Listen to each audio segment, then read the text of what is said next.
어떤 단어 하나의 뿌리를 찾아가는 건요, 마치 잃어버린 문명의 지도를 찾는 것과 같아요. 오늘 저희는 무려 1500년의 시간을 거슬러 올라가는 아주 장대한 언어 추리 극의 문을 열어보려고 합니다. 그 주인공은요, 바로 우리한테 너무나도 익숙한 한 글자, 술입니다. 자, 한번 여기에 푹 빠져볼까요? 우리는 기쁠 때나 슬플 때나 술을 마시잖아요. 근데 이 단어가 도대체 어디서 왔는지, 그 안에 얼마나 놀라운 세계관이 담겨 있는지 혹시 생각해 보신 적 있으세요? 이 평범해 보이는 한 글자 속에 사실은 고대인들의 엄청난 과학적 통찰이 숨어 있습니다.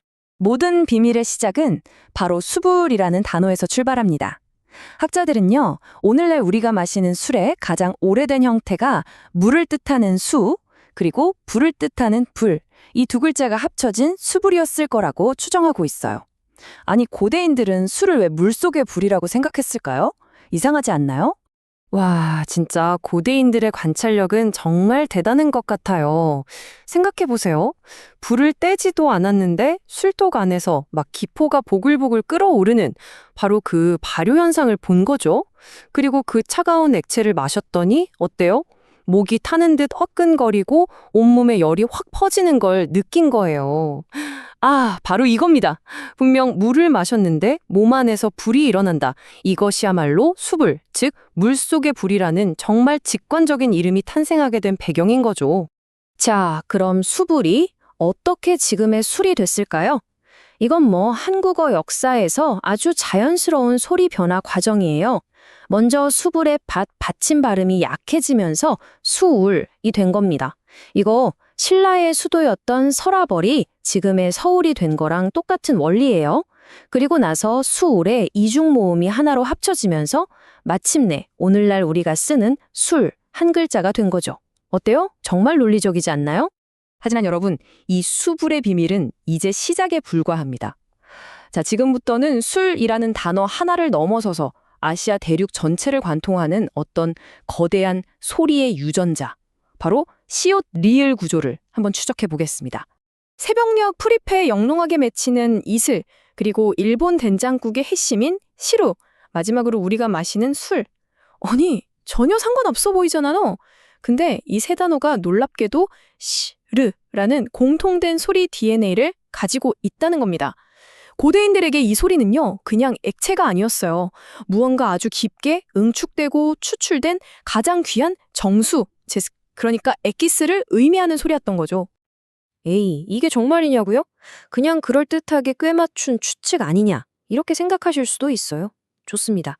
그럼 지금부터 이 언어 탐정의 결정적인 증거들을 하나씩 보여드리겠습니다. 이건요, 무려 1500년이라는 시간을 훌쩍 뛰어넘어서 우리에게 말을 거는 아주 명백한 물적 증거들입니다. 첫 번째 증거입니다. 1103년 송나라 사신이 고려에 와서 기록한 계림유사라는 책이에요. 여기에 뭐라고 써있냐면 고려인들은 술을 수발이라고 부른다라고 아주 명확하게 적혀 있습니다. 우리가 추정한 수불의 원형이 수발이라는 이름으로 역사 속에 딱 박제된 바로 그 순간입니다. 두 번째 증거는요, 바다 건너 일본에서 발견됩니다. 712년에 쓴 일본에서 가장 오래된 역사서 고사기인데요. 여기에 백제 사람 수수고리가 일본 천황에게 술 빚는 기술을 전수했다는 기록이 딱 나옵니다. 여기서 수수가 바로 술을 뜻하는 고대 한국어였고요. 이 소리가 훗날 일본 곡물인 시루의 뿌리가 되는 거죠. 그리고 세 번째 증거, 이건 1459년, 그러니까 한글이 만들어진 직후에 나온 문헌 월인석보에서 발견된 언어의 화석입니다. 바로 수울이라는 단어예요. 수불에서 빕이 사라지고 현재의 술이 되기 바로 직전 그 중간 단계를 정확하게 포착한 그야말로 살아 숨쉬는 증거라고 할 수 있겠죠. 자, 보세요. 수발에서 수울로 거쳐 술로, 그리고 수수에서 시르로. 이 모든 단어를 꿰뚫는 시옷 리을이라는 소리의 유전자. 이 거대한 흐름은 과연 어디에서부터 시작된 걸까요? 우리의 추적은 이제 아시아의 심장부로 향합니다. 이 소리의 긴 여정은 놀랍게도 고대 인도 산스크리트어에서 시작됩니다. 신들의 음료를 뜻하던 수라라는 단어에서 말이죠. 이스르 소리가 생명의 정수라는 철학을 품고 실크로드를 따라 흘러와서 한반도에서는 술과 이슬로 아름답게 피어났고 다시 바다를 건너가 일본에서는 시루로 자리 잡게 된 겁니다. 이건 그냥 단어가 이동한 게 아니에요. 철학이 이동한 거죠. 그러니까 진짜 핵심은 이게 결코 그냥 말의 문제가 아니었다는 겁니다.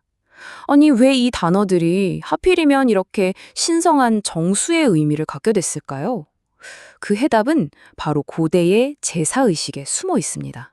우리나라에서는 제사가 끝나면 조상님이 드셨다고 믿는 그 술을 나눠 마시는 음복을 하잖아요.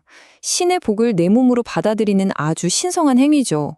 근데 정말 놀랍게도 일본 신토의식에도 나오라이라는 똑같은 게 있습니다. 제사가 끝나고 신에게 바쳤던 음식의 정수가 담긴 시루를 나눠 마시면서 신과 인간이 하나가 되는 의식이에요. 보세요. 술과 시루. 이름은 다른데 신과 인간을 이어주는 매개체라는 그 역할이 정말 소름 돋을 정도로 똑같지 않나요? 결국 이 세 단어, 이슬, 술, 시루는 고대 아시아의 세계관 속에서 하나의 완벽한 삼위일체를 이루고 있었던 겁니다.